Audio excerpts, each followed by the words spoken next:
Narrator. Welcome back to the English Learning Podcast's Intermediate Guide series. Today we're tackling a crucial skill for both personal and professional harmony: handling disagreements constructively. Disagreements are an inevitable part of human interaction, whether they arise in a casual conversation with a friend, a team meeting at work, or a family discussion.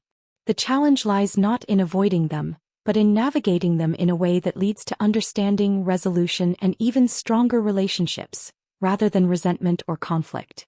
How do you articulate an opposing viewpoint clearly and respectfully, without making the other person feel attacked or dismissed? What language allows you to express your perspective, acknowledge theirs, and propose a path towards common ground or an agreeable compromise?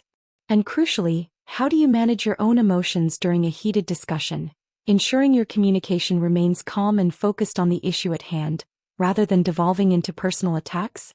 This episode is designed to equip you with the essential vocabulary, empathetic strategies, and practical insights necessary to approach disagreements with confidence, emotional intelligence, and a genuine commitment to positive outcomes.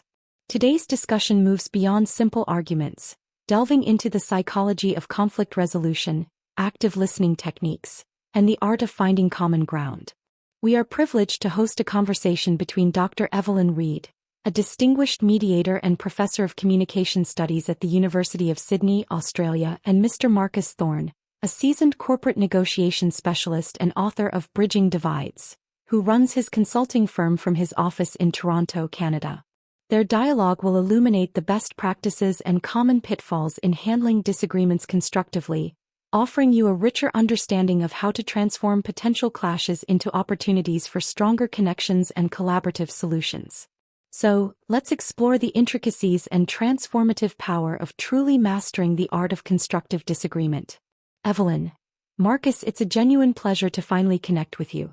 Your expertise in negotiation is incredibly pertinent to handling disagreements effectively. From your perspective, when someone finds themselves in a disagreement, what are your initial, most crucial considerations for them to keep in mind?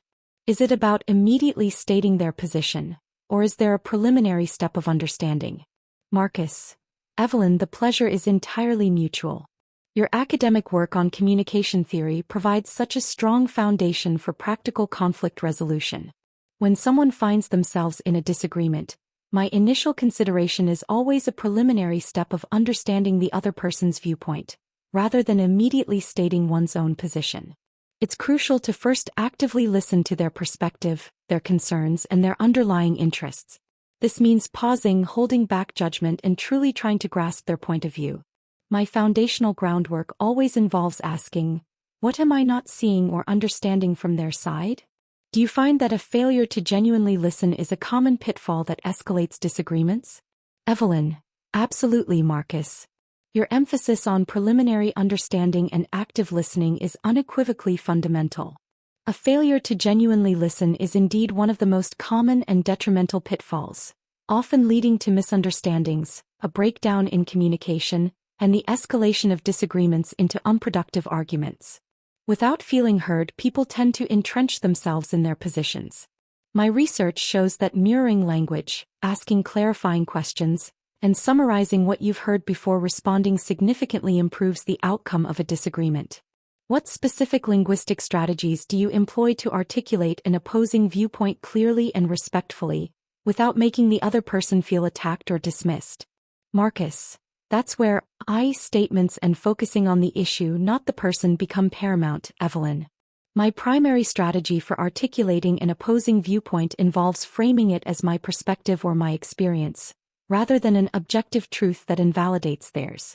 Instead of saying, "You're wrong about that," I'd articulate, "I see things differently here because my experience has shown X," or, "I understand your point about A, and I also believe B needs to be considered."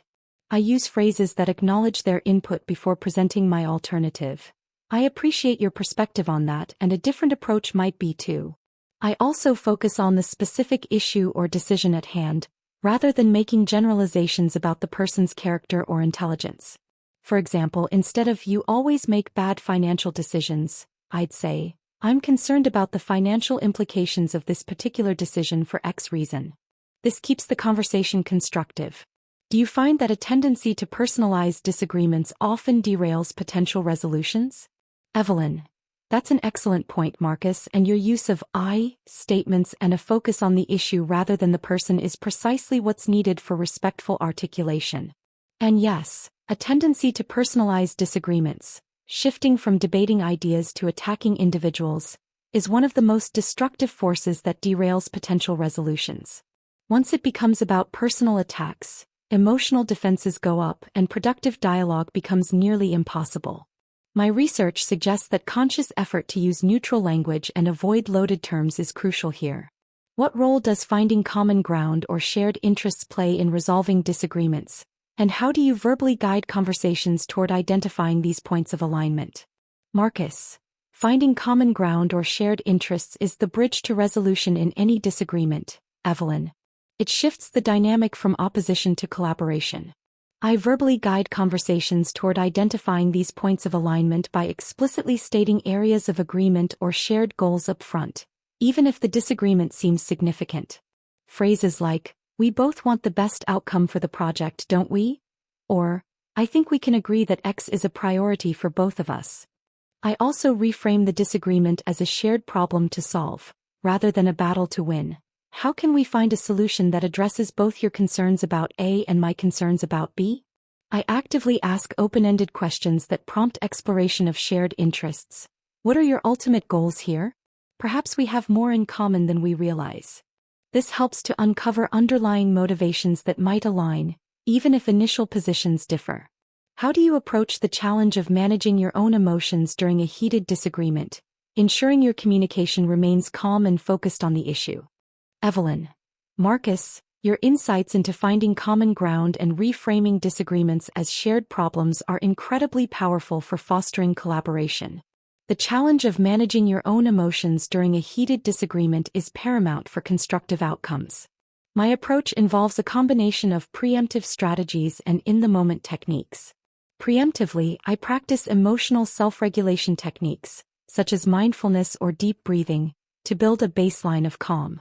In the moment when I feel my emotions escalating, I employ a few verbal and mental strategies. Verbally, I might say, "I need a moment to collect my thoughts," or, "Let's take a quick pause here to ensure we're both thinking clearly." Mentally, I remind myself to focus on the objective, resolution, understanding, rather than the immediate emotional gratification of winning the argument. I also consciously slow down my speech and lower my voice, as this can often have a calming effect on both myself and the other person. If the conversation becomes too personal or heated, I suggest a break. Perhaps we could revisit this in 15 minutes after we've both had a chance to reflect. This creates necessary space. What are the common pitfalls individuals fall into when trying to handle disagreements constructively, and how can they be avoided? Marcus. Evelyn, your strategies for emotional self-regulation and taking strategic pauses are truly effective for maintaining composure. The common pitfalls individuals fall into when trying to handle disagreements constructively often include defensiveness, immediately feeling attacked and shutting down or lashing out instead of listening. Another pitfall is making assumptions about the other person's intentions or motivations without clarifying. Bringing up past grievances unrelated to the current issue is also common, which broadens the conflict. Some might engage in personal attacks or insults, shifting focus from the issue to character assassination. There's also the pitfall of interrupting frequently, which signals disrespect and prevents the other person from feeling heard. Lastly, avoiding the disagreement altogether, which leads to festering resentment and unresolved issues, is a common but unhealthy coping mechanism. To avoid these, individuals should practice active listening and seek to understand before being understood. They should ask clarifying questions rather than making assumptions. They should stick to the current issue at hand and avoid dredging up the past. They should focus on the problem, not the person, and avoid personal attacks. They should allow the other person to finish their thoughts completely without interruption. And crucially, they should address disagreements early and directly but constructively. How do you believe the increasing reliance on digital communication, email, text, social media, impacts people's ability to handle disagreements constructively, for better or worse? Evelyn. Marcus, Your comprehensive list of pitfalls and practical avoidance strategies is incredibly valuable for navigating conflict effectively. The increasing reliance on digital communication certainly has a complex and often detrimental impact on people's ability to handle disagreements constructively. On one hand, it can offer a perceived benefit of allowing individuals to articulate their thoughts carefully without immediate pressure, and it creates a written record which can sometimes be useful. However, the worse side is far more pronounced. Digital communication lacks crucial nonverbal cues, tone of voice, facial expressions, body language, which are essential for conveying nuance, sincerity, and empathy. This absence often leads to misinterpretation of intent, making it easy for messages to come across as harsher, colder, or more aggressive than intended. The immediate, often public nature of online platforms can also foster impulsive, emotional responses, flaming, without the cooling-off period that face-to-face interaction often provides. There's also a disinhibition effect, where people feel bolder saying things online they wouldn't say in person, leading to more extreme or disrespectful language. So, while convenient, it often strips away the human element essential for empathetic and constructive disagreement resolution. In your final analysis, what are the ultimate rewards or transformations that an individual gains from truly mastering the art of handling disagreements constructively? Marcus, Eleanor, your analysis of digital communication's impact, highlighting the loss of nonverbal cues and the tendency for impulsive responses, is perfectly articulated. The ultimate rewards or transformations that an individual gains from truly mastering the art of handling disagreements constructively are manifold and deeply profound. It cultivates significantly stronger and more resilient relationships, as conflicts are seen as opportunities for growth and deeper understanding rather than threats. This leads to enhanced problem-solving abilities, as individuals learn to collaborate and find creative solutions that address multiple perspectives. A proficient individual gains greater self-awareness and emotional intelligence, understanding their own triggers and reactions, and developing better empathy for others. It fosters increased confidence and assertiveness in expressing one's own needs and boundaries, without resorting to aggression or passive avoidance. Beyond the immediate resolution, it contributes to a more harmonious and productive environment in both personal and professional settings, reducing lingering resentment.